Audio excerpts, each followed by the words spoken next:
Guys, তুমি এই ভিডিওটি দেখে তারপরে এই ভিডিওর ফাড়ি কমেন্ট পড়াবে, আর লাস্টের কমেন্ট দেখলে তো তুমি হাসতে হাসতে শেষ। So let's go.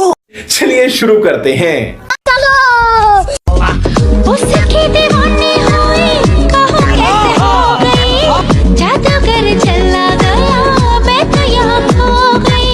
हाय नैना जैसे हुई, चार गया दिल का।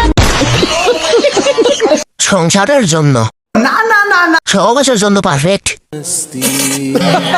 আপুর মনটা অনেক বড়, তাই না? পাশে টাইগার জাকির ভাইয়ের দরকার ছিল, তাহলে আরো ভালো লাগতো। कौन है ये लोग? কাঁঠাল দুইটা 2 কেজি হবে। 40 হবে, অনেকের হাতের স্পর্শ এমন। এসব দেখে কি মাথা ঠিক থাকে? कंट्रोल।